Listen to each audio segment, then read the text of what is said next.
Today we will talk about anatomy of male genital system, or you can say male reproductive system. So let's discuss from the very beginning. Before I really start, this is the anatomical structure of a testis. You can see over here. This is a oval shaped, a paired part of male genital reproductive system with testes. Each testis contain 200 to 300 lobules. These is lobules 1, 2, 3, 4, 5, and each lobule contain 2 to 3 seminiferous tubules.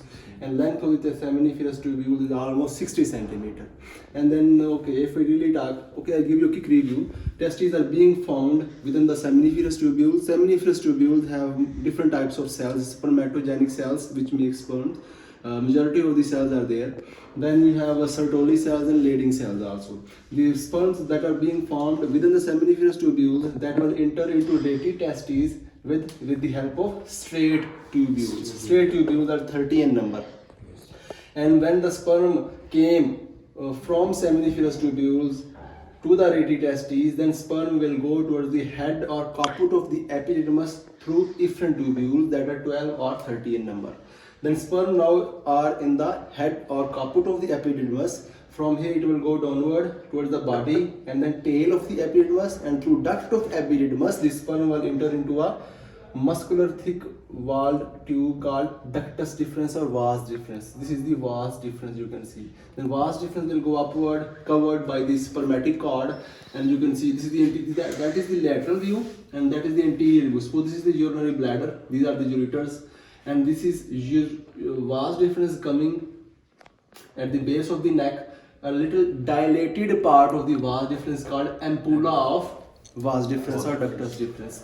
Then the lateral to the ampulla of the vas deferens we have seminal vesicles. Seminal vesicles that are 5 centimeter number present lateral to the ampulla of ductus deferens. They join together and make ejaculatory duct. They are less than 2.5 centimeter in length. The ejaculatory duct will pour its secretions into the prostatic urethra, and prostate gland will also secrete secretions. And then we have bulbourethral glands or glands of Cooper's. They also secrete its secretions into the semen, you can see, or seminal fluid. And through the spinal urethra, this semen, including all the fructose, amino acid, ascorbic acid, and obviously the sperm will enter into the outer world. So now let's discuss one by one, starting from the very beginning, male genital system.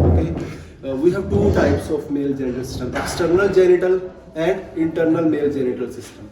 External male genital system contains our penis, scrotum, and all the content present in the scrotum, testes, epididymis, and part of vas deferens, and then spermatic cord. If we talk about internal male genitalia contains vas deferens, the rest of the vas deferens, seminal vesicle, ejaculatory duct, and prostate glands. So this is the differentiation between external genitalia and internal genitalia. Okay, now let's discuss scrotum first. It is a large pendulous sac or thelly, a pendulous sac which will cover three things: testes, epididymis, and some part of the vas deferens. Okay, and this is the covering. I told you the homologous part of the scrotum is labium majora. Like God gives us in males, it is scrotum, but homologous or counterpart of scrotum in females is labium majora. And we have a scrotal raphe or median ridge which divides scrotum into left and right equal half. It starts just posterior to the penis, posterior to the scrotum till the anal part, that ridge. Now let's discuss, left scrotal half hangs lower than the right scrotal half due to the length of the spermatic cord. The length of left spermatic cord is longer, so that is why the left scrotal half hangs lower than the right one. Same is true with regard to the testes. Left testes hang downward as compared to right testes. So this is the length of left spermatic cord. Same is true with the testes. If we talk about the layers of the scrotum, we have obviously 5 layers. First of all, skin. Then we have dartus muscle, or you can say part of the rest of, other than the penis, we have you can say the fascia, subcutaneous fascia. But in penis we have dartus muscle. That is the most important factor which helps to regulate the temperature. Someone asked me in the previous lecture why in cold weather our testes goes upward, and in hot weather, warm weather, it goes downward. It's due to the contraction of the dartus muscle. In cold weather, there is a contraction of the dartus muscle that will lead to the attachment of the scrotum with the testes. So testes becomes, goes upward. But in the warm weather, there is the relaxation of the dartus muscle. That will, due to that relaxation of the dartus muscle, scrotum will go downward, and it will create a more separation between scrotum and testes to regulate the temperature of the testes to maintain the spermatogenesis. Okay, before I really start, here you can see the layers of the testes, scrotum, or you can say. Okay, before I really start about this layers, first of all, I told you, okay, we can now read. First of all, first layer, the outermost layer is skin, obviously. Then after the skin, we have dartus muscle.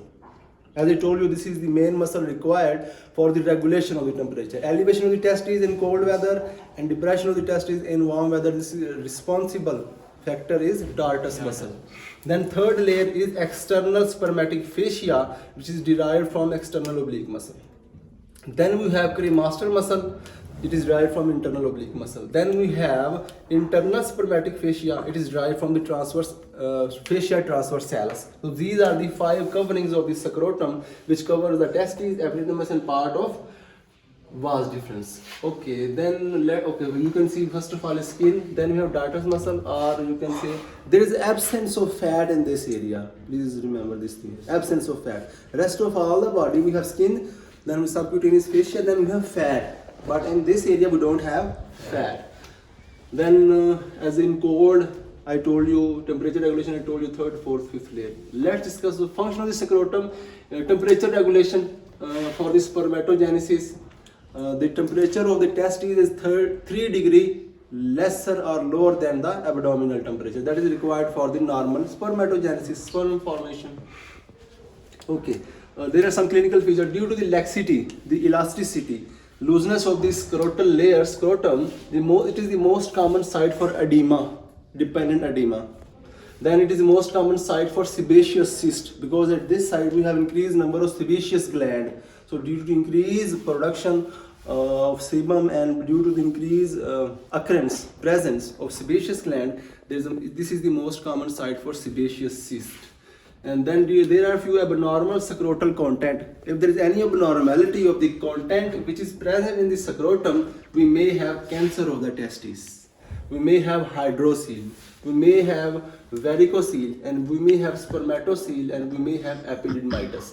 In hydrocele, as I told, we have discussed, there is a fluid present in the cavity of the Tunica Vaginalis. Yes. And if you want to do the tapping, you want to remove the fluid from the hydrocele, you have to pass through all the 5 layers of scrotum. Am I clear? 5 layers of scrotum plus 6th layer is parietal layer of the Tunica Vaginalis.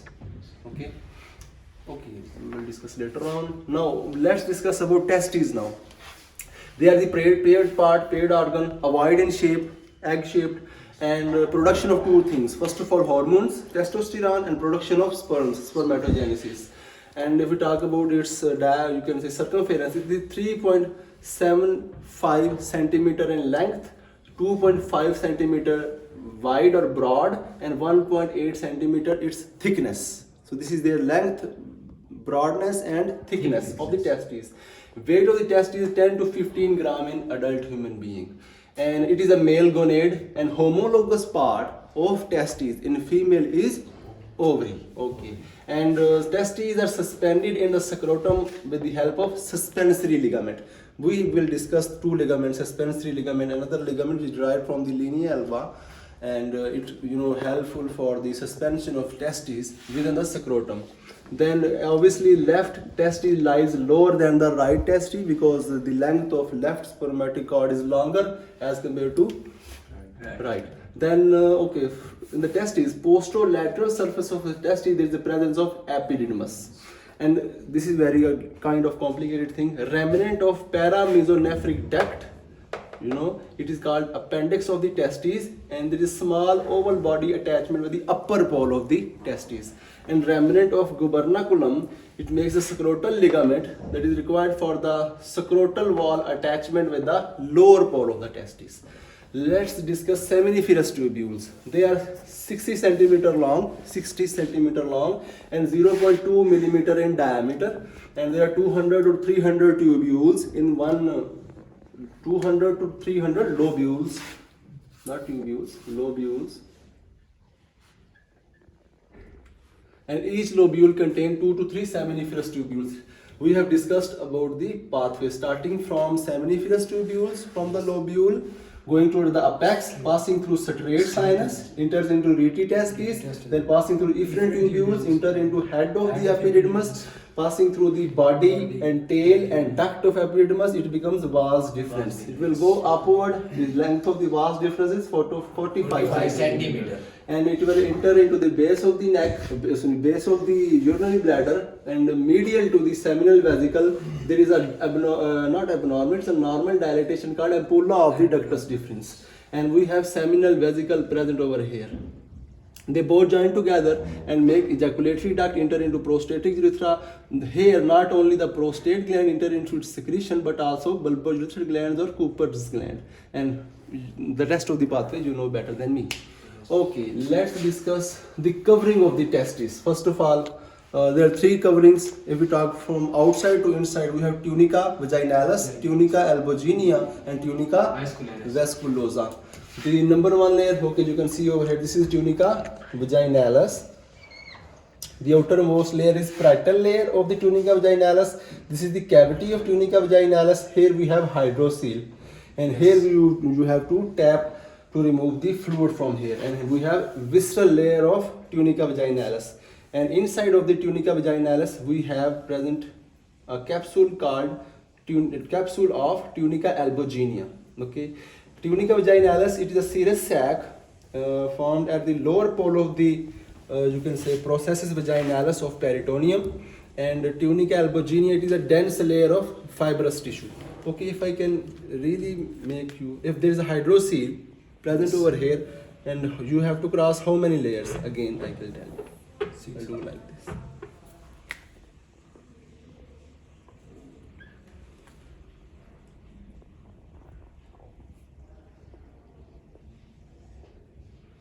So first of all, okay, now I'll do like this. First of all, you have to clear or cross which layer? Skin. This is skin. Then you have to cross which layer? Dartus muscle. This is the dartus muscle. Then you have to cross which layer? External spermatic fascia. Then you have to cross which layer? Cremaster muscle. Then you have to cross which layer? Internal spermatic fascia. Then you have to cross which layer?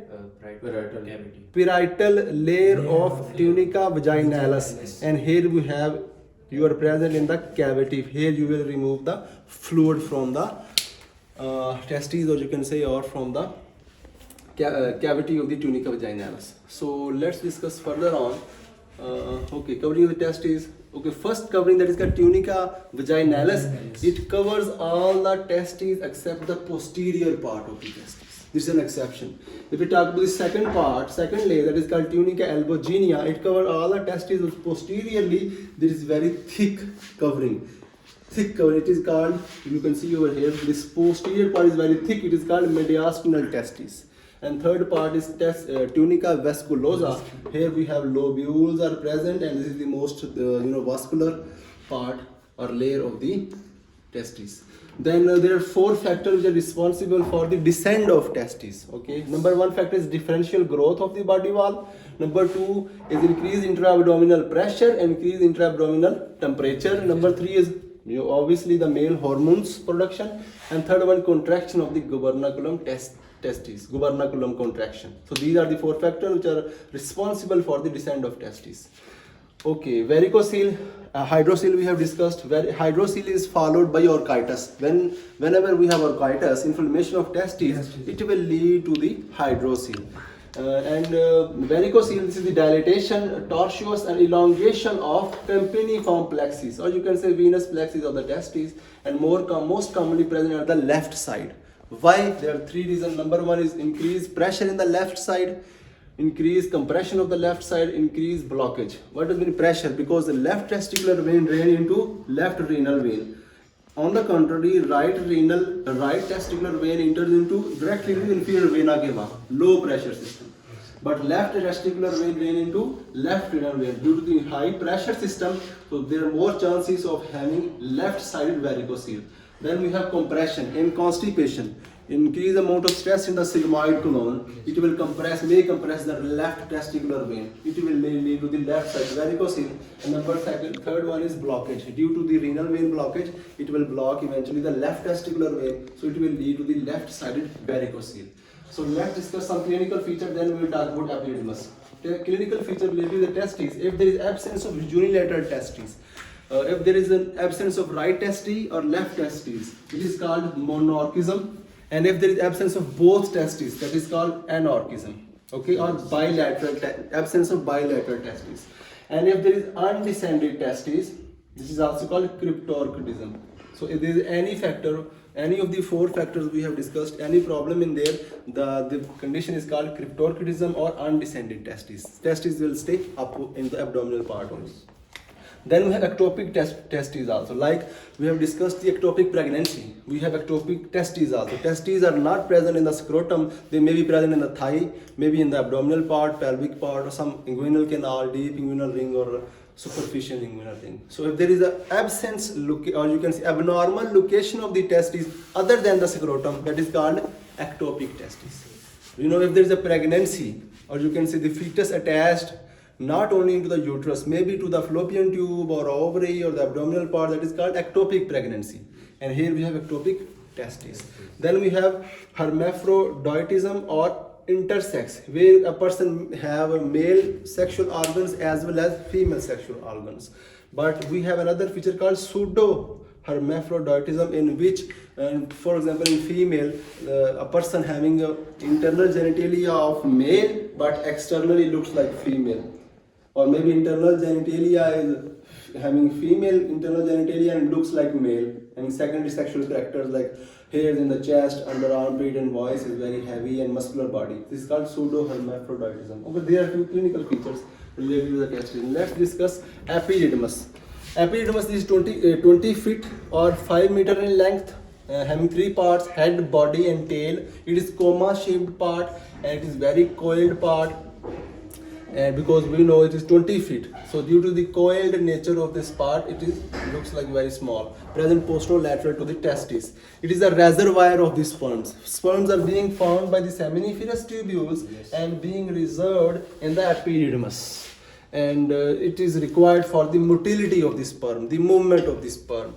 And visceral layer of Tunica Vaginalis invaginates to form the sinus of the epididymis. This is the most common cause of epididymitis or epididymoorchitis is TB, gonococcal infection, or pyogenic infection. Again, what is epididymitis? Inflammation of the epididymis. Yes. What is epididymoorchitis? Inflammation of epididymis and testes. So the most common cause of epididymitis and epididymoorchitis is TB, tuberculosis, or gonococcal infection, or pyogenic infection. Let's discuss now vas deferens or ductus deferens. You can see over here vas deferens. The ductus starts from here, from the duct of epididymis.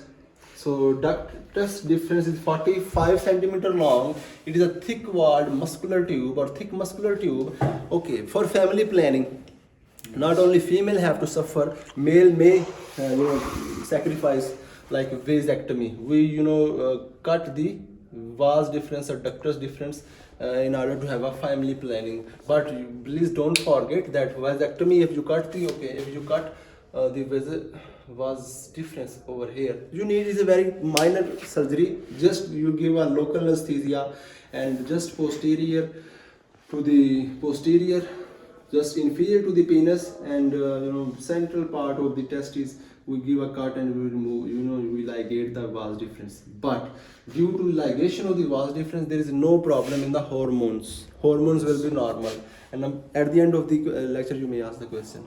And after the vasectomy, there are chances that if the person is having vasectomy now, it may pregnant his wife 2 to 3 months after this surgery, because there is a if we cut off from here, so maybe the sperms are present in the ampulla of ductal deferens. So there are chances of having pregnancy after 2 to 3 years of surgery, or you can say 2 to 3 months post surgical pregnancy. Clear? Yes, sir. There are few course of ductus deferens or vas deferens pathway, you can say. Number one is abdominal part. How vas deferens enter into abdominal cavity? Lateral to the internal epigastric artery, the ductus deferens passes through the deep inguinal ring. Deep inguinal ring, it will pass through deep inguinal ring and it will enter into the abdominal cavity. Then second one is pelvic course, pelvic part, how it enters into the pelvis. It will cross the external iliac vessels medially and it will enter into the pelvis now. At the level of ischial spine, we have discussed about ischial spine, right? Can you show me where is ischial spine? This is the ischial spine. So at the level of ischial spine, it crosses the ureter and it bends medial to the base of the urinary bladder and it becomes dilate, makes the ampulla which is required for the storehouse of the sperms. Last we have prostatic, then it becomes fourth destination, fourth part where vas deferens enters, that is the base of the prostate gland. You can see over here, this is the base of the prostate gland. Okay, now let's discuss seminal vesicle, 5 centimeter long. This is the seminal vesicle, okay, this one and this one. This is seminal vesicle, yes. And here we have seminal vesicle, 5 centimeter long, present lateral to the ampulla of vas deferens. And paired structure posterior to the urinary bladder. It is a coiled sacculated part. It is extraperitoneal part present at the base of the urinary bladder, lateral to the vas deferens and in front of rectum. And secretion of the seminal vesicles are very important. They are alkaline in nature. We know the pH of the vagina is acidic. Vagina is acidic in nature. But due to the secretion of the seminal vesicle, it gives a alkalinity to the semen or our sperm. And if we talk about the content of the seminal vesicle secretions, fructose, vesiculase, amino acid, ascorbic acid, prostaglandins and other stuff. But most important is vesiculase, that is coagulator. It will coagulate. So if you have any experience after ejaculation, after a few minutes, your semen become ejaculate, it become thick. Yes. थोड़ा सा clot बनना शुरू हो जाता है due to the presence of vesiculase and due to presence of fructose this is very important forensically because the fructose is only produced by seminal vesicle. There is no part in the body which produce fructose. So if you want to check if there is a rape is there or not, you just check the presence of fructose. So fructose, because this is the only site for the fructose for synthesis or formation or production or secretion, it will require for the occurrence of the rape. Now let's discuss about ejaculatory duct. You can see over here, these are the ejaculatory ducts. They are less than 2.5 centimeter in length and 2 in number, and they open into the prostatic urethra and prostatic utricle. And we have discussed the clinical features of the testes in detail. Okay, these things, let's finish these things also. This one, the posterior part, sorry, this is the frontal part, and that is the back side of the testes. And as I told you, we are million years as far as our this importance of our organs are concerned. Not only the number, but also the by money also. Okay, and here you can see we have ligamentous remnant of the process vaginalis, which is being covered by the spermatic cord. And not only this ligamentous remnant of the process vaginalis and ductus deferens or vas deferens are covered by spermatic cord, but also testicular artery and testicular veins that are also present within the spermatic cord. And which spermatic cord is longer? Left spermatic cord is longer as compared to right. Okay, right. Now let's discuss about some other things like penis. This is the male organ for copulation or intercourse or sexual activity, and they required for the 2 types of functions basically. Number 1 is urination or micturition, and number 2 is ejaculation. Okay, if we talk about the parts of the penis, we have 2 parts. Number 1 is radix or fixed part or root of the penis, and second part or last part is having body or corpus or free pendular part. Pendulum we have discussed in 12th standard of education. Okay, first part is radix or fixed part or root of the penis. It is present in the superficial perineal pouch, and it is made up of three types of masses. Number one is left crura of the penis. Number second is right crura of the penis. Number three is bulb of the penis, and they are associated with the pubic arch, attached with the pubic arch. Can you show me where is the pubic arch? Pubic arch. Can you show me? Anyone? Pubic arch. Okay, sit back. Okay, we have three parts of pubic. We have discussed body, anterior ramus and posterior ramus. This is the anterior ramus, posterior ramus. Here we have pubic arch. Come back. Okay. To pubic arch are attached to the under surface of the urogenital diaphragm. Okay, left and right crura of the penis and bulb of the penis, they are the fixed part, and continuation of the left and right crura are the corpora cavernosa that are required for the erection of the penis. But how erection happens? When there is increased blood supply to the cavernous space of the corpora cavernosa, it will dilate the substances of the corpora cavernosa and corpus spongiosum. Okay, and parasympathetic nervous system will helpful in erection, and sympathetic nervous system required for ejaculation. Okay. Body crurus are free pendular part having two corpora cavernosa which are required for the erection. As we know, in cavernous space, if there is increased blood supply or vasodilation, then increased blood will go to the cavernous space of the corpora cavernosa and penis becomes swollen or erected, and it will compress the veins. So there will be no backflow of the blood. So penis will stay erect for a long time. And these corpora cavernosa are present dorsolaterally till base of the erectile tissue. Okay, which erectile tissue in your penis is always erect? While you are stimulated, you are sleeping, you are walking, you are talking, you are studying, it is always erect. That is our glans penis. So there are two corpora cavernosa present dorsolaterally. Okay, suppose there are three parts. So dorsal means posterior. Dorsal, this is the penis. Dorsolaterally we have two corpora cavernosa, and present till the base of the erectile tissue or glans penis.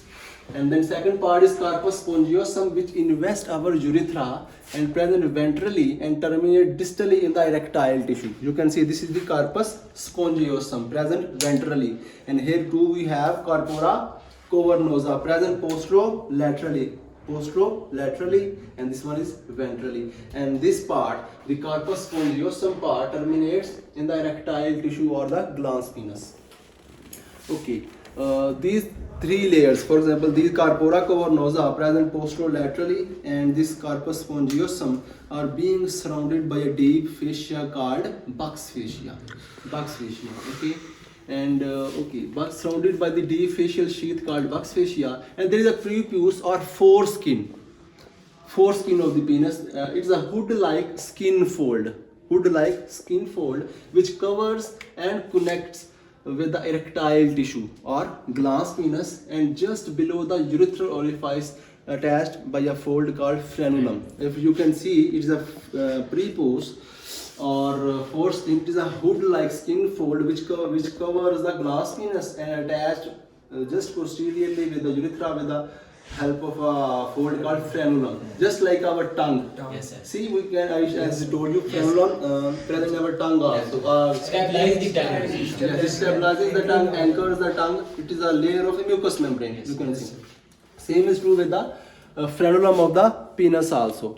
Okay, let's discuss some support system of the penis. There are two ligaments. Number one is superficial ligament, that is fundiform ligament, and when we have deep ligament called suspensory ligament. These are arise from the linea alba. Linea means line and alba means wide. There is a wide line, as I told you, starting from the xiphoid process going to the pubic symphysis. So they arise from the linea alba. Which two ligaments? Suspensory ligament and fundiform ligament, and it will insert into the deep fascia. Which one? Which deep fascia? Fascia of ducts or buccal fascia. Okay. Then if there is clinical feature, if there is an injury to the urethral wall or if there is anterior urethral injury, okay, suppose this is urethra, there are two posterior posterolateral corpus corpora cavernosa and one ventral or anterior corpus spongiosum being covered by a deep fascia called Buck's fascia. And if there is urethral injury, anterior urethral injury, but Buck's fascia has remained intact or normal, then what will happen? There is accumulation of blood and urine within the penis, and then penis you may become swollen. But there is no accumulation of blood and urine in the scrotum, in abdomen, in thigh. That is called sleeve hematoma. But if there is an anterior urethral injury which will injure our Buck's fascia also, but at that time not only blood and urine not only accumulate in the penis but also in the scrotum, thigh and perineum, that is called butterfly hematoma. So anterior urethral injury, if Buck's fascia is intact, then blood and urine will remain within the penis. That is called sleeve hematoma. But if in anterior urethral injury, if Buck's fascia interrupted, then blood urine spread to the scrotum, anterior abdominal wall, thigh and perineum, that is called butterfly hematoma. Last but not the least, prostate gland. What is the homologous or counterpart of the prostate gland in females? Paraurethral gland of Skinnies. In prostate gland, it is present above a urogenital diaphragm and below the neck of the urinary bladder. You can see this one I made the prostate gland. This is what? Prostate gland. Okay, this is a fibromuscular gland. It is the largest accessory gland and the size 3 cm long, 4 cm wide. I told you there are only 3 organs in the body which are having width more than their length. See, the length is 3 cm but the width is 4 cm and the 2 cm is the thickness. This is prostate gland. Other parts of the body which are having width more than their length are pituitary gland and cecum. And the weight of the prostate gland is 8 gram and some conditions it becomes 20 grams also, that is also normal. The anterior part of the prostate gland made up of fibromuscular part and it is overlapped above by detrusor muscle. And below to the anterior part it has striated muscle of urethral sphincter, or you can say internal sphincter. Okay, and let's discuss some features, external features, apex, base and 4 surfaces. Apex of the prostate gland, see apex, this is the apex and this is the base. Apex of the prostate gland rests on the upper surface of the urogenital diaphragm and it is directed downward, okay, as compared to the base which is directed upward. Base, it is structurally continuous with the neck of the urinary bladder. Base is present at the neck of the urinary bladder. And there are 4 surfaces of the prostate gland: anterior surface, posterior surface and 2 infralateral surface. The anterior surface of the prostate gland is separated from the symphysis pubis by a retropubic space, or you can say the space of Retzius. The symphysis pubis, anterior surface, is present 2 cm behind, or you can say anterior surface and pubic symphysis have a duration, or you can say the distance of 2 cm. And posterior surface of the prostate gland separated from the rectum by this one, Dennin-Villiers, this fascia. And there are 2 infralateral surfaces of the prostate glands. Here we have 2 ejaculatory ducts which pierces upper part of the infralateral surface. There are 2 types of capsule which are covering the prostate glands: true capsule and false capsule. True capsule is a strong connective tissue layer and it is present at the periphery of the gland, okay, periphery of the gland.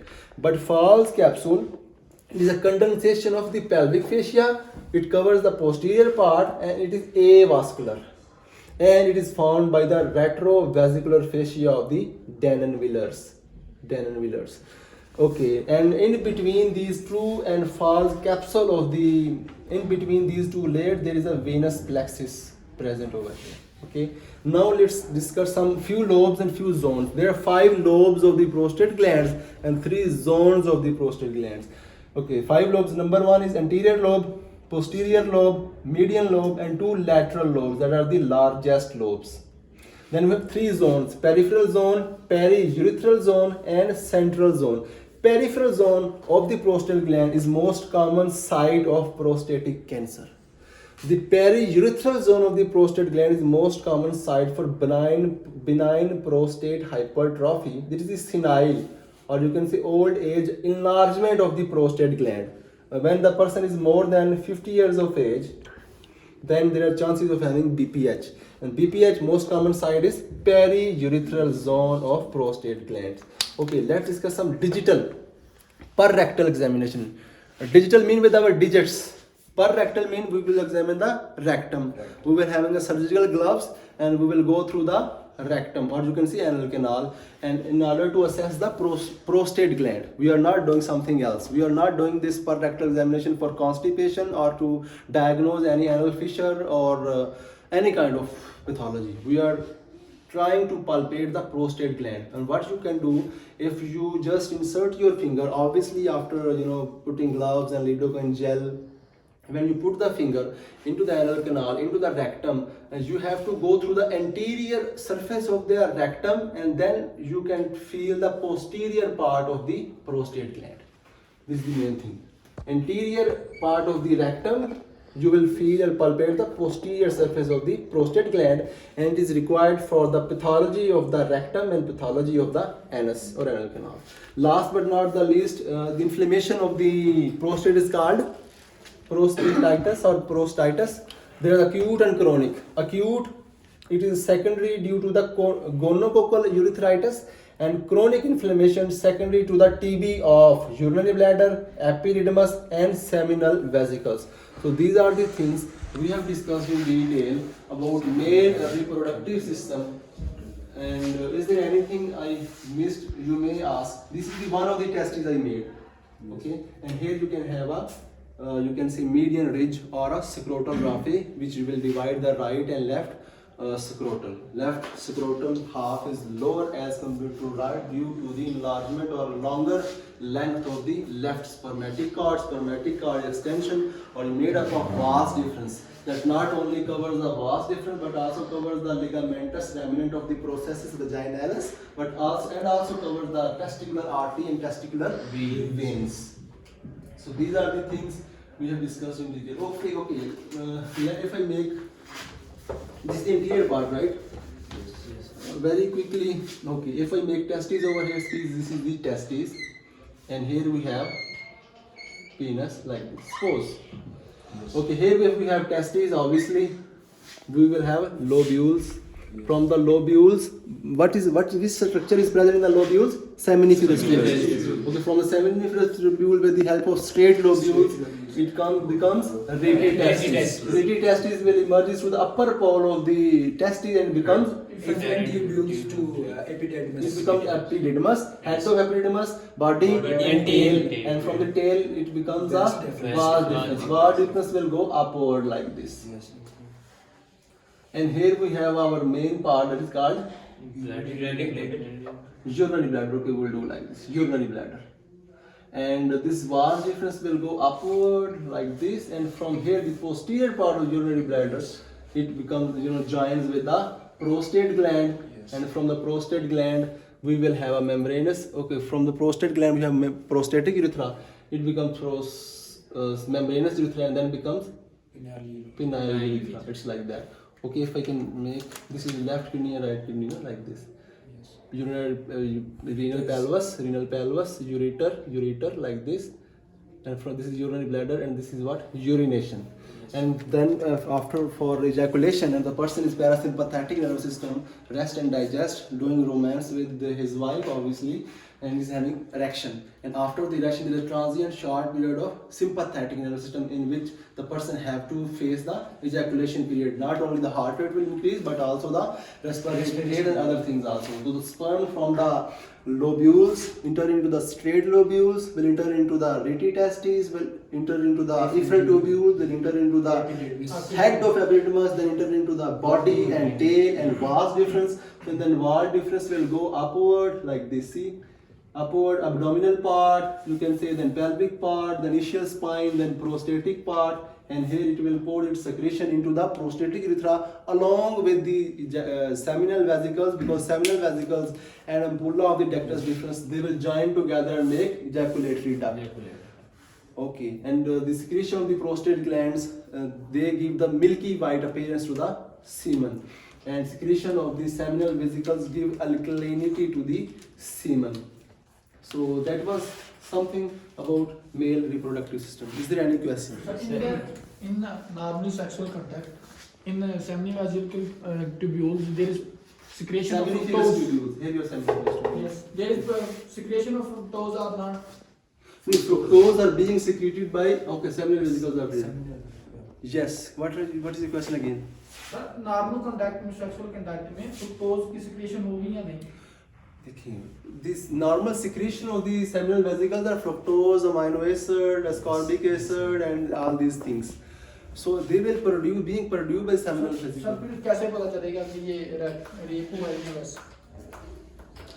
Whenever there is ejaculation, whenever there is a semen, there will be presence of a fructose. Because semen can't. It is not only made up of sperm. There is also a secretion of the seminal vesicle, prostate gland, and bulbourethral glands. Sir, vasectomy is reversible or not? Vasectomy is reversible or not? It depends upon the type of ligation the surgeon have done that.